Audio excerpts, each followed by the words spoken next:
One of the most difficult concepts in mathematics for most students is solving for x. This could be solving for x in a quadratic equation or in a simple linear equation. But it remains the most or one of the most difficult concepts for many students to grasp. Hi there, I'm William. Let's get started. The journey to solving for x or solving for unknown values starts from grade 1 or early grades, and this is where we are taught about operations such as addition, subtraction, multiplication, and division. We are first taught how to add numbers because it is the most easiest ones to grasp. Say, for instance, you have 1 plus 3, right? And you now know 1 plus 3, but many people still don't know 1 plus 3 because they are still in their early grades. And we all know that it is equals to 4. Or maybe let's talk about subtraction. 5 minus 2 is equals to 3. This is what you get taught in grade 1, 2, or 3, or somewhere in the early grades. And we get taught about multiplication and division. So grade 1 and 2 and 3 is all about learning about operations, which are very important when we solve for x or whenever we do mathematics. Then we progress to getting taught about unknown values, right? In grade 3, 4, and 5, we get taught about boxes. If I say a box or any number, or maybe an unknown number, plus 5 is equals to 7, then you get asked to find or to kind of like guess that number that if we put in the box and add 5 to it makes 7. We then start from 0. If we put 0, right, it will be 0 plus 5, which is not equals to 7. We all know that. But what if we put 1? 1 plus 5 is 6, so it is not 7. So our math is wrong. And what if we put 2? If we put 2, that will be 2 plus 5, which is 7.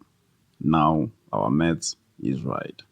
The only number that we can put in the box to make this correct is 2.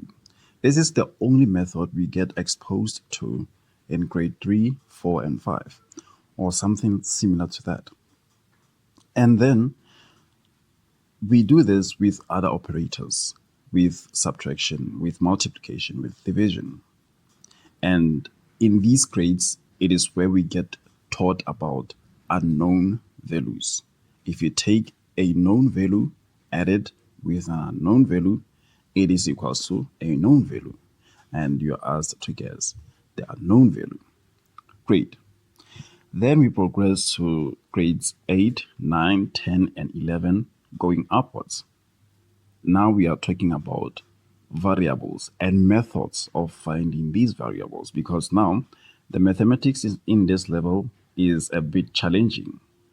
We get taught about things like x, solving for x, solving for x and y, solving for x, y, and z. You get taught about solving for k, solving for m and n. You get taught about alphabets in mathematics, and you start seeing less of numbers. It is in these grades where maths becomes tricky, challenging, and hard for many people. Yes, it is not hard for you, but statistics shows that it is hard for many people. But this is the same thing we did when we were in grade 3. When we were in grade 3, many people passed mathematics. Many people passed the maths that we see and know now. Because back then it was all about boxes and numbers. It was not about X, it was not about alphabets and numbers. And the methods we use these days is a bit tricky to kind of like grasp. But it is easy once you get the hang of it and once you can relate what we do now with what we did then. Okay, so now I have a question. X plus 10 is equals to 13.